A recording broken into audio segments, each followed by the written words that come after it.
ఏమంటారు హార్ట్ అటాక్లు వస్తున్నాయండి మొత్తం టోటల్గా.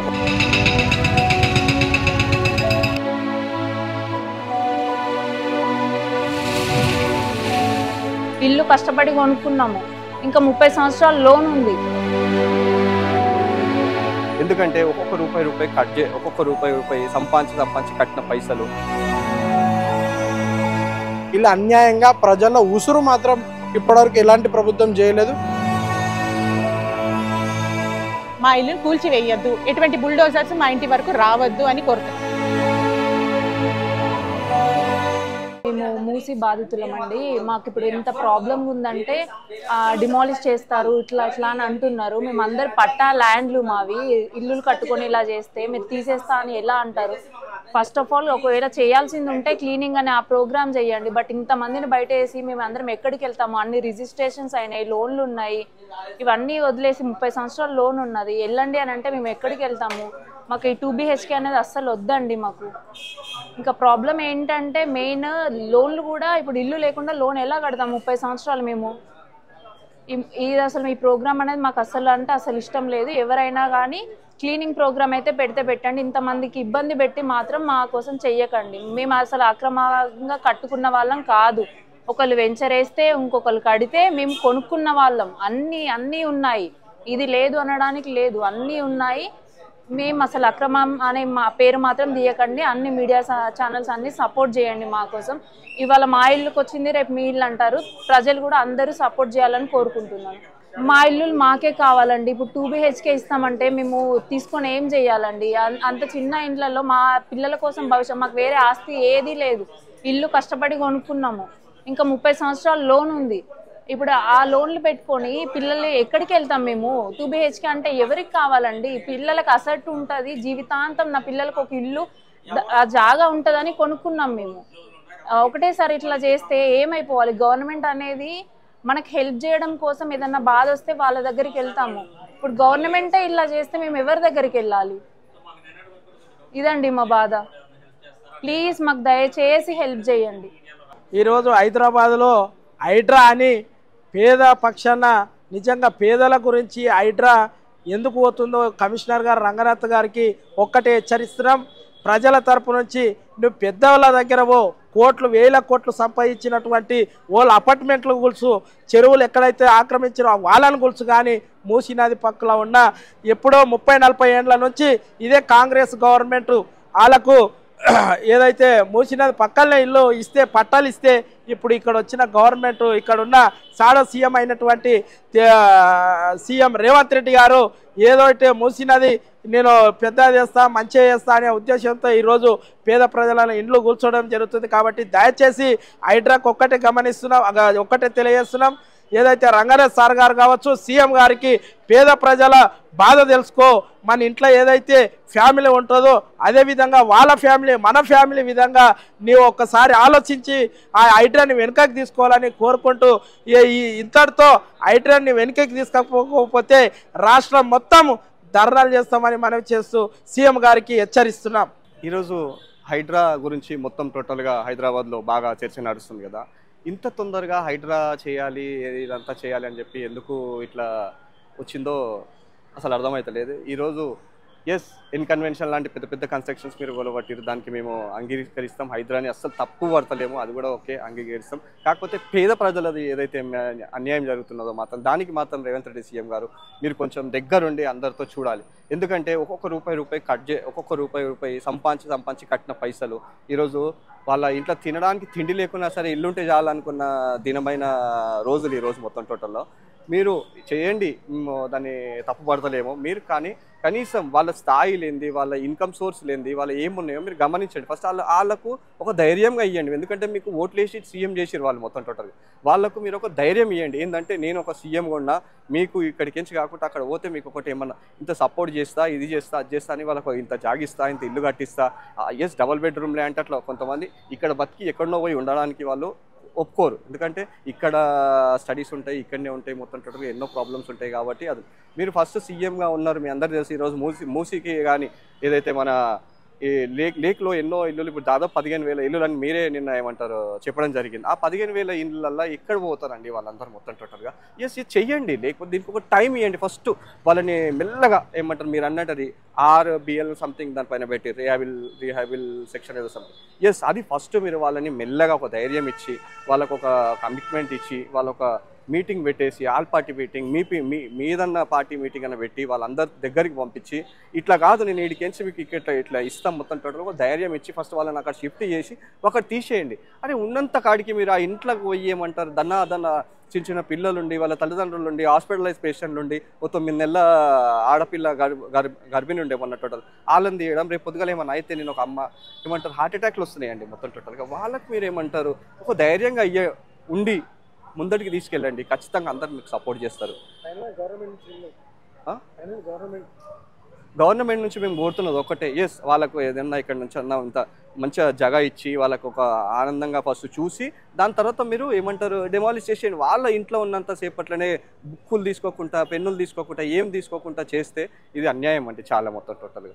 ఫస్ట్ మీరు గవర్నమెంట్ నుంచి వీళ్ళకి మొత్తం ఒక ప్లేసెస్ ఇచ్చేసి అన్ని సెట్ చేసి మీరు మీకు కావాల్సింది మీరు చేసుకోండి, అప్పుడు డెమాలిష్ చేసుకోండి. వాళ్ళే కోఆపరేట్ చేస్తారు ప్రజలు మొత్తం. ఈరోజు ఏదైతే ప్రభుత్వం చేస్తుందో దుశ్చర్య హైడ్రా అనే ఒక పేరుతో గత 20-30 సంవత్సరాల నుంచి ఉంటున్న లంగరోస్ ప్రాంతం నుంచి కావండి, పురాణపులు కానివ్వండి, జియగూడ అక్కడ ఉన్న ప్రాంతంలో ఇప్పుడున్న మూసి ప్రజలందరికీ ఇప్పటివరకు ఎక్కడ ఇబ్బంది కలగలేదు.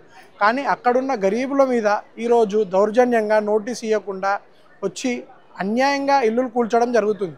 అదే వాళ్ళన్నకేమో FTLలో ఉంది, నెల రోజుల కింద నోటీస్ ఇచ్చిన ఇప్పటి వరకు కూడా అక్కడ కూల్చడం జరగలేదు వాళ్ళ ఇల్లు. కానీ పేదవాళ్ళకి మేము ఎలాంటి నోటీస్ ఇవ్వడం లేదు, డైరెక్ట్ వచ్చి కూలగొడుతున్నామంటే అక్కడ ఉన్న కనీసం వస్తువులను కూడా బయటికి తీసుకురాని పరిస్థితి ఈరోజు హైడ్రా కల్పిస్తుంది. గర్భిణీ స్త్రీలు ఉన్నారు, చదువుకునే పిల్లలు ఉన్నారు, వృద్ధులు ఉన్నారు. కనీసం వాళ్ళకి సమయం ఇవ్వాలి, ఒక 2 రోజులో 3 రోజుల్లో వాళ్ళ ఆవేదన వినాలి. గతంలో ఉన్న TRS ప్రభుత్వం కూడా ఎప్పుడు కూడా ఇలాంటి దుశ్చర్య చేయలేదు. నాలాల మీద ఉన్న వాళ్ళకి ఆల్టర్నేట్గా డబుల్ బెడ్రూమ్ ఇల్లు ఇచ్చాక ఆ తర్వాత ఏదైనా డిమాలిషన్ చేయడం జరిగిందేమో, కానీ ఇలా అన్యాయంగా ప్రజల ఉసురు మాత్రం ఇప్పటివరకు ఎలాంటి ప్రభుత్వం చేయలేదు. కాంగ్రెస్ ఇచ్చిన పథకాలన్నా ఇంద్రమ్మ స్కీమ్ కింద ఇచ్చిన ల్యాండ్ల మీదనే అక్కడున్న ప్రజలు ఇప్పుడు కాంగ్రెసే ఇస్తుంది, మళ్ళీ కాంగ్రెసే కూలగొడుతుంది. ఇది ప్రజలను కాల రాస్తుంది. ఎందుకంటే ఒక ఇల్లు నిర్మించాలంటే కొన్ని ఏళ్ళు పడతాయి, గుల్లగొట్టడానికి 1 నిమిషం చాలు. ప్రజలు అనేది కష్టపడి ఎండనక వాననక మూసి నాలాల పంట ఎవరు ఉంటారన్నా? పేద ప్రజలే కదా ఉండేది. ఏ పూటకు ఆ పూట కూరగాయల బిజినెస్ చేసో ఫ్రూట్స్ అమ్ముకునో ఏదో రోడ్ల మీద ఉన్న పనులు చేసుకునే కదా వాళ్ళ పూట గడిపేది. వాళ్ళు పూట గడిపే వాళ్ళు వాళ్ళ మెయిన్ ఎజెండా ఉంటారే మాకు ఒక సొంత ఇల్లు ఉండాలి. ఆ సొంత ఇల్లు నిర్మాణం కోసం ఏదో కట్టుకున్నారో ఈరోజు వచ్చి ఈ ప్రభుత్వం వీళ్ళు ఇచ్చింది లేదు, చేసింది లేదు, వీళ్ళే వచ్చి డిమాలిషన్ చేస్తున్నారు. ప్రజలకు ఖచ్చితంగా ఆల్టర్నేట్ ఆప్షన్ ఇవ్వాలి. డబుల్ బెడ్రూమ్ల పైన వీళ్ళకి ఎటువంటి హక్కు లేదు. వీళ్ళు ఖచ్చితంగా ఇంద్రమ్మ ఇల్లుల కింద ఏదైతే ప్రభుత్వం ఒక స్థలాన్ని కేటాయించి వాళ్ళని అక్కడికి పంపించిన తర్వాత ఇక్కడ డిమాలిషన్ చేయాలి ఖచ్చితంగా. ఎందుకంటే ప్రజలకు ఆల్టర్నేటివ్ చూపెట్టాలి. ప్రభుత్వం అనేది ఎప్పుడు ఆల్టర్నేట్ ప్రజల వైపు ఉండాలి, ప్రజల సమస్యలు తెలుసుకోనికి ఉండాలి. కానీ ప్రజలకే ప్రభుత్వం సమస్యగా మారొద్దు, ప్రజలకే ప్రభుత్వం ఎప్పుడు సమస్యగా మారొద్దు. ఇది అన్న ప్రజలకి ఇప్పటికైనా ఈ హైడ్రాని ఆపేసి ముందుగా ప్రజలకు ఇంద్రమ్మ ఇల్లులు ఏవైతే మీ స్కీమ్ ఉందో ఆ స్కీమ్ ఇచ్చి మీ 6 గ్యారంటీలను నిలబెట్టుకొని తర్వాత హైడ్రా చేసి చూపించండి అని మేము కోరుకుంటున్నాం. నా పేరు విశాలి అండి. నేను హైదర్షాపూర్ డ్రీమ్ హోమ్స్ నుంచి వచ్చాను. గత 2 months నుంచి టీవీలో బఫర్ జోన్, రివర్ బెడ్ దగ్గర మూసీ రివర్ బ్యూటిఫికేషన్ అని చెప్పి ఇలా వస్తుందండి. అసలు మేము ఎందుకు వచ్చామంటే ఇక్కడికి మాకు కన్ఫ్యూజన్ అండి. గవర్నమెంట్ తరఫు నుంచి ఎటువంటి క్లియర్ డీటెయిల్స్ లేవు. మా ఇల్లులు వచ్చి సక్రమ కట్టుదారులు, మీరు ఎంక్రోచర్స్ అని చెప్పేసి వస్తున్నారు. కానీ మేము ఎంక్రోచర్స్ కాదండి. మేము నార్మల్గా మధ్యతరగతి కుటుంబాలు ఇక్కడ గవర్నమెంట్ అప్రూవ్డ్ ల్యాండ్స్లో మేము ఇల్లు కొనుక్కున్నామండి. కొనుక్కొని కట్టుకున్నాం, కష్టార్జితంతో కట్టుకున్నాం. సాఫ్ట్వేర్ ఎంప్లాయీస్ అండి, మంత్లీ శాలరీస్ ఈఎంఐస్లో వెళ్ళి ఇవన్నీ ఇల్లులు కట్టుకుంటుంటే మీరు వచ్చేసి మమ్మల్ని ఎంక్రోచెస్, మీరు అక్రమ కట్టుదారు, మీ ఇల్లులు కూలు కొట్టేస్తాము, బఫర్ జోన్లో ఉన్నారు అంటే మీ ఎలా ఊరుకుంటాం సార్? మీరు ఇచ్చిన గవర్నమెంట్ డాక్యుమెంట్స్తోనే కదా మేము అక్కడ ఇల్లులు కట్టుకున్నాము. ఇప్పుడు వచ్చేసి మీరు కూలు కొట్టేస్తానంటే ఎలా సార్? దయచేసి ప్లీజ్ మేము కామన్ పీపుల్ మమ్మల్ని సేవ్ చేయమని అడుగుతున్నాం. ఇవాళ మేము మన మీడియాలో కేటీఆర్ గారు రండి మా తెలంగాణ భవన్లో మేము హెల్ప్ చేస్తాము అంటే మేము ఇక్కడికి వచ్చామండి. దయచేసి ఇవాళ హరీష్ రావు గారు వచ్చారండి, సబితా ఇందర్ రెడ్డి గారు కూడా వచ్చారు. వాళ్ళు మా హామీ ఇచ్చారు, ప్రామిస్ చేశారు మా ఏరియాకి వచ్చి విజిట్ చేస్తాము, ఈవెన్ బుల్డోజర్ కానీ ఏమైనా వస్తే కనుక వాళ్ళు అడ్డుపడుకొని మాకు హెల్ప్ చేస్తామని చెప్పారు. సో మేము చాలా చాలా థ్యాంక్ఫుల్ అండి. ఇప్పుడు మీరు ఏం ఎక్స్పెక్ట్ చేస్తున్నారు మేడం గవర్నమెంట్ నుంచి? మేము ఏం ఎక్స్పెక్ట్ చేస్తున్నాం, మా ఇల్లులు కూలకొట్టొద్దు, మాకు మా ఇల్లులు కావాలి, మాకు ఎటువంటిది ఏమి వద్దండి, మాకు కాంపన్సేషన్ వద్దు, మాకు వేరే ఇల్లులు వద్దు, మేము ఎక్కడ పోయి ఉండం. ఎందుకంటే మేము ఇక్కడే పుట్టి పెరిగాం, మేము మా కష్టార్జితంతో ఇల్లు కొనుక్కొని కట్టుకున్నాం. మేము అది ఎవరికి వియ్యం, అది మాది, అది మాకు హక్కు ఉంది, మా ఇంట్లో మేము ఉండే రైట్ మాకుంది. దయచేసి మీకు డబుల్ బెడ్రూమ్ అలాట్ చేస్తాం. ఎలా ఉంటామండి డబుల్ బెడ్రూమ్లో? మేము చదువుకొని మిడిల్ క్లాస్ అండి, మా పిల్లలు ఇక్కడే చదువుకుంటున్నారు, ఎడ్యుకేషన్ ఇక్కడే ఉంది. వేరే వాళ్ళ ఎడ్యుకేషన్ ఆపడానికి మీకేమో రాలేదు, మా పిల్లల ఎడ్యుకేషన్ ఎట్లా ఆపాలి? మేము రోడ్డుని ఎలా ఆపాలి? మా ఇల్లు వచ్చి కూలగొట్టేస్తానంటే మీరు ఎలా ఊరుకుంటామండి? మా ఇంట్లో పెద్దలు ఉన్నారు, పిల్లలు ఉన్నారు, వీళ్ళందరూ తీసుకొని ఎక్కడికి వెళ్ళాలి? డెవలప్మెంట్ చేయండి, ఆ రివర్ని ఎలా డెవలప్మెంట్ చేయాలో అలా చేయాలి, కానీ వేరే సొంతంగా కట్టుకున్న ఇల్లుని మాత్రం కూల్చడానికి మీరు అది డెవలప్మెంట్ అంటారండి. ఎవరు కానీ రాలేదండి ఇంతవరకు, ఎవరు కానీ రాలేదు, మాకు ఎవరు హెల్ప్ చేయలేదండి. మేము ప్రస్తుతానికి మాకు ఈ భయాందోళనతో ఏం జరుగుతుందో తెలియక మేము కేటీఆర్ గారి దగ్గరకు వచ్చాము, మాకు హెల్ప్ చేస్తామన్నారు. గవర్నమెంట్ నుంచి మేము డెవలప్మెంట్ అనేది కోరుకుంటున్నాం, కానీ ఆ development not at the cost of common people. మేము కేవలం మా ఇల్లు మాది మాకు కోరుతున్నాం, మా ఇల్లుని కూల్చివేయద్దు, ఎటువంటి बुलडोजर्स మా ఇంటి వరకు రావద్దు అని కోరుతున్నాం. सर ये हम लोग यहाँ पे प्रॉब्लम ले लेके आए हैं कि हमारी जो कॉलोनी है विशाल नगर, हैदर शाह कोट, बंडलागुड़ा जागीर में है, राजेंद्र नगर में आता है. तो हमारी कॉलोनी जो है 25 साल पुरानी कॉलोनी है sir, GP layout approve layout है, जिसमें ऑलमोस्ट 120-120 ప్లాట్స్లు ఉన్నాయి. ఇప్పుడు ఏంటంటే ఆల్మోస్ట్ 2 months నుంచి అది న్యూస్లో వచ్చేసి వాళ్ళు చెప్తున్నారు ఎన్క్రోచ్ చేశారు, ఇల్లీగల్గా ఉన్నారు అని. సార్ మా కాలనీస్ మాలాగా చాలా కాలనీస్ ఉన్నాయి సార్, ఇక్కడ హైదర్ షా కోట్లో చాలా కాలనీస్ ఉన్నాయి, హూడా ఆల్ లేఅవుట్స్ ఉన్నాయి, మాది జీపీ లేఅవుట్స్ ఉన్నాయి, మా చుట్టుపక్కన అన్ని హూడా లేఅవుట్స్ ఉన్నాయి సార్. ఇప్పుడు వాళ్ళు 2 రోజు కింద వచ్చేసి వాళ్ళు ఆర్బిఎక్స్ అని ఇల్లు పైన ఒక రాసేసారు. మేము అడిగాం సార్ ఆఫీషియల్స్కి, ఎట్లా రాసేసారు, ఏం ప్రాసెస్తో రాశారని. వాళ్ళకి అడిగితే వాళ్ళు ఏం కూడా ఇన్ఫర్మేషన్ చెప్పట్లేదు. వాళ్ళు ఏం చెప్తున్నారంటే అడిగితేనే చెప్తున్నారు, సార్ మాకు ఈ జాబ్ ఇచ్చారు, మాకు ఇది ఏంటంటే ఆర్బిఎక్స్ అని ఇట్లా జోన్లో వస్తున్నాయి, ఇంకా ఏదో ఒక మ్యాప్ చూపిస్తున్నారు. మేము అడిగాము, సార్ ఏ మ్యాప్ సార్ అది, ఏ ఆధారంగా మీరు తీసుకున్నారని. వాళ్ళు ఏం కూడా చెప్పట్లేదు. ఏం చెప్తున్నారంటే మా ఏరియల్ సర్వే చేసాము, ఏరియల్ సర్వే ప్రకారంగా మేము అది చేస్తున్నాం. మేము అడిగాం, ఇప్పుడు ఫిజికల్గా కూడా చూస్తే ఆ మూసీ నది దాంట్లో వెళ్తున్న నీళ్ళు ఈవెన్ నా అంటే 2 days కింద కూడా మా దగ్గర చాలా వర్షమైంది. ఇప్పుడు చూస్తే ఆ నీళ్ళు ఎంత దూరం నుంచి, ఆ ప్లాట్ ఎంత దూరం నుంచి నీళ్ళు వెళ్తున్నాయి. 2-3 years నుంచి అది మొత్తం గండిపేట గేట్లు ఎత్తున్నా కూడా మా కాలనీ ఒక చుక్క నూలు కూడా రాలేదు. ఆ టైప్ కాలనీకి వచ్చేసి వాళ్ళు ఇది ఎఫ్టీఎల్ ఉంది, ఇది బఫర్ జోన్ ఉందని అన్ని ఇళ్ళు పైన వాళ్ళు మార్కేసి వెళ్తున్నారు. మా దగ్గరికి లోకల్ ఎవరు కూడా హెల్ప్ చేయడానికి రావట్లేదు, ఇంకా లీడర్స్ కూడా ఎవరు కూడా రాలేదు. అందుకోసం ఇక్కడ వచ్చేసి మేము హెల్ప్ కోసం వచ్చాం సార్. ఏంటంటే మూసీ రివర్ డెవలప్మెంట్ చేస్తున్నారు సార్, చేయండి. ఎక్కడెక్కడ జగ ఖాళీ ఉన్నాయి అక్కడ చేసుకోండి. మీరు టూరిస్ట్ కోసము ఉన్న ప్రజలు వాళ్ళకి కష్టం ఇచ్చేసి వాళ్ళు టూరిస్ట్ కోసము చేసుకుంటే ఉన్న ప్రజలు ఎక్కడ పోవాలి సార్? సో మాకు ఏదైనా సాయం చేయండి సార్, ఇంకా జస్టిస్ చేయండి, అంతే కోరుకుంటున్నాం. Thank you very much. గవర్నమెంట్కు हम यही बोल रहे हैं సార్. ఏం చెప్తున్నారంటే మీరు వచ్చి ఫిజికల్గా సర్వే చేయండి, ఇక్కడ కావాలన్నా అక్కడ మీరు డెవలప్మెంట్ చేయండి. ఇంకా మా ఉన్న ఇల్లు ఇల్లీగల్ కావు సార్, లీగల్. మీకు కావాలంటే మేము డాక్యుమెంట్ చూపిస్తాం, ఏ ప్లాట్కి డాక్యుమెంట్ లేవు, ఏ ఇల్లుకి డాక్యుమెంట్లు మీరు తీసుకోండి. గంధం కూడా మేమున్న ఏరియా బఫర్ జోన్ అని గత 2-3 నెలల నుంచి భయభ్రాంతులకు గురి చేస్తున్నారు. సర్వే నెంబర్లో వచ్చి నేమ్స్ రాసుకొని వెళ్తున్నారు. మాది కన్ఫామ్గా పట్టా land already 35 years background verification అన్నీ తీసుకొని, లాయర్ దగ్గర తీసుకొని, చాలామంది ఎల్ఆర్ఎస్ తీసుకొని అన్నీ సక్రమంగా పే చేస్తూ, ఇంటి బిల్లు, నల్ల బిల్లు ఎక్సెట్రా గవర్నమెంట్కి సంబంధించిన అన్ని బిల్స్ పే చేస్తూ వస్తున్నాము. ఇప్పుడు సడన్గా వచ్చి మీది బఫర్ జోన్లో ఉంది, మీరు కాల్ చేయాలి అని ఒక భయభ్రాంతులకు గురి చేస్తున్నారు. ఈవెన్ ఇంట్లో సీనియర్ సిటిజన్స్ ఉంటే వాళ్ళకు తెలియని కంటెంట్ సబ్జెక్టుతో బెల్లి కొడితే వాళ్ళకి ఏమవుతుందో తెలియని ఉంది. ఈ టైంలో ఏమన్నా అవుతే ఎవరు గవర్నమెంట్ ఎవరు బాధ్యత వహిస్తారు? ఇది కరెక్ట్ కాదు. అండ్ బఫర్ జోన్ అంటున్నారు. బఫర్ జోన్ మేము తీసుకున్నప్పుడు buffer FTL 30 metres 100 metres 150 metres అనేది ఎక్కడ లేదు. ఇవన్నీ కరెక్ట్గా ఉంటే మరి రిజిస్ట్రేషన్ అయినప్పుడు రిజిస్ట్రేషన్ దగ్గర ముందు పెడతాం కదా, అక్కడ వాళ్ళు రిజెక్ట్ చేయొచ్చు కదా. అన్ని డాక్యుమెంట్స్ ఉన్నాయని వాళ్ళు కూర్చొని అక్కడ గెజిటెడ్ సిగ్నేచర్స్ అన్ని తీసుకొని పెడతారు. దాని తర్వాత మాది ప్రాబ్లం ఉందని చెప్తే మేము ఎవరికి చెప్పుకోవాలి? మళ్ళీ మేము మాకు సొంతంగా మేమేమైనా నిర్ణయాలు తీసుకున్నామా? ఏమన్నా గవర్నమెంట్ ల్యాండ్లోకి వెళ్ళి మేము ఏమన్నా కబ్జా చేసామా? అన్ని డాక్యుమెంట్స్ ఉన్నాక ఇది ఇల్లీగల్ అని అంటే ఇది కరెక్ట్ కాదు. మేము డైలీ జాబ్ చేసుకునే వాళ్ళము, ఉన్న ఇబ్బందులు చాలా కొన్నట్టు మళ్ళీ ఈ కొత్త ఇబ్బందులు మా వల్ల అవ్వట్లేదు.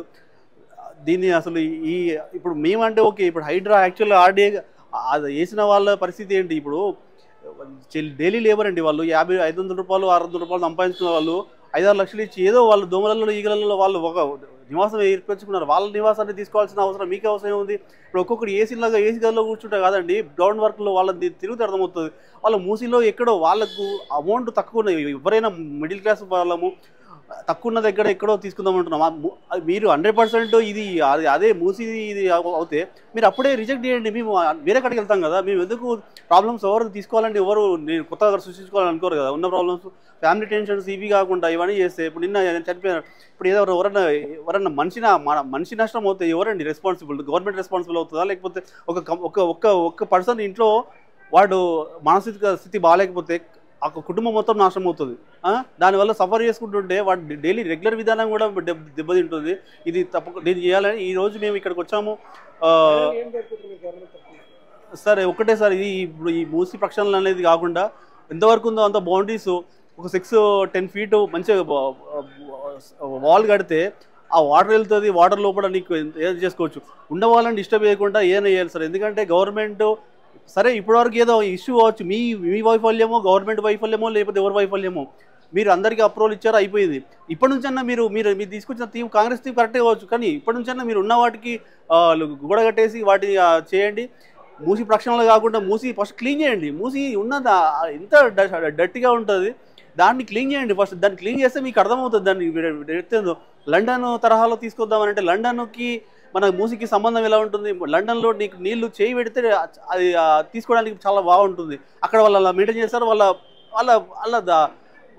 ఉన్న మెంబర్స్ కూడా చాలా తక్కువ.